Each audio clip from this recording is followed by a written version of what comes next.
So, how did all of this start? When did I become aware that I had dominant tendencies? I suppose there wasn't a specific moment. It developed over time. I guess it started when I began to notice the difference in boys and girls.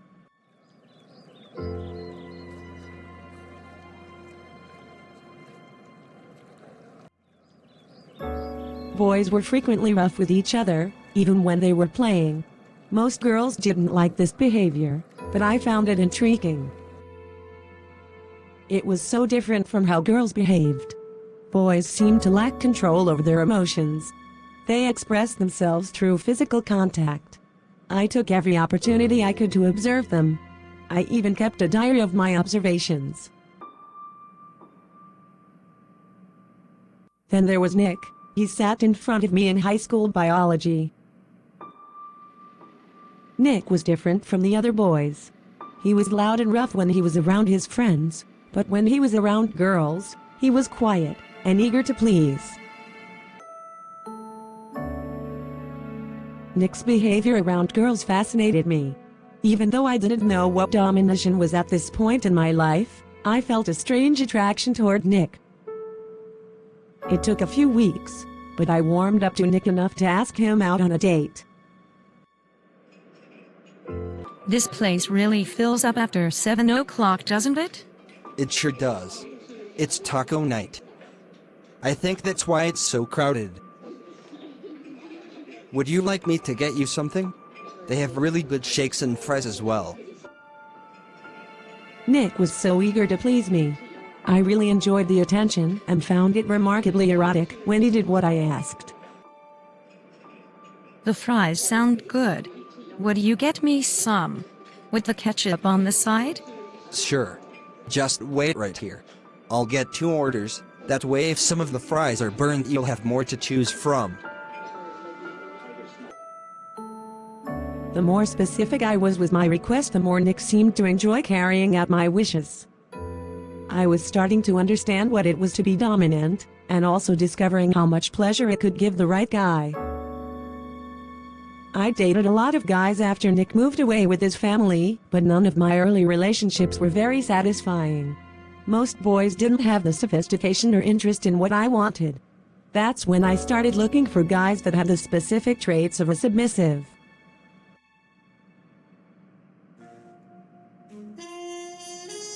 In college, I began hanging out in public places and observing guys, looking for the ones who displayed submissive tendencies. It didn't seem to matter how they looked. It could be smaller guys, taller guys, younger, or older. The only way you could really tell was by talking to them. I found that the best way was to give them some sort of direction, preferably something that didn't involve a prelude to sex. Most guys will buy you a drink or open the car door for you if they think it will help their chances to get you into bed. No, it has to be more subtle, something that you could easily do yourself, like picking up a pen that you have dropped or asking them to hand you a book that is well within your reach. If they will do these small things eagerly and often, then you probably have the right guy.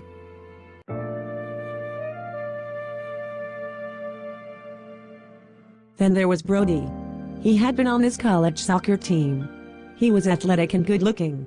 We worked together at my first job out of college. Brody had a wonderfully dry sense of humor and liked having fun.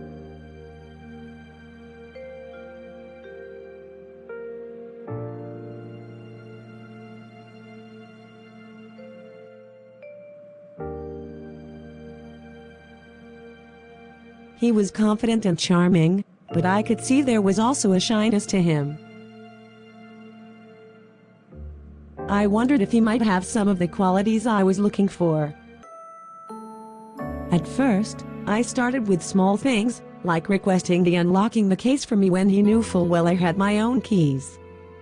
He was happy to oblige. Eventually he would make comments like, "You know you could do that yourself?" To which I would reply, "I know, but I'm asking you to do it."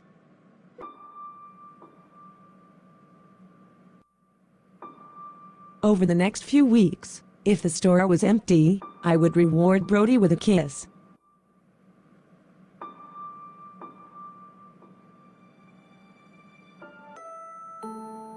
Brody and I eventually started dating, and that led to the most fulfilling sexual experiences I had ever had.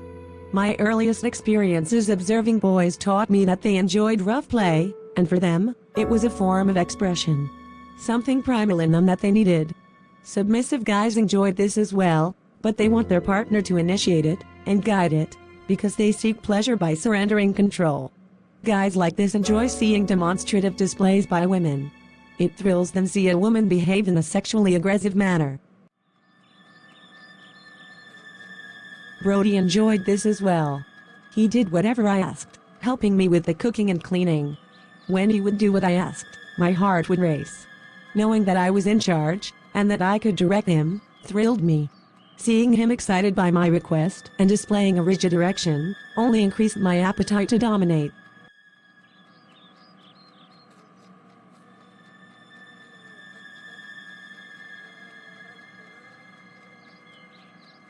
I found that misdirection and denial were also aspects of sexual display that guys enjoyed.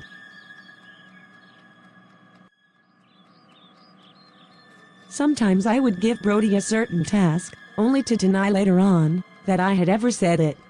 Brody would then be punished for lying.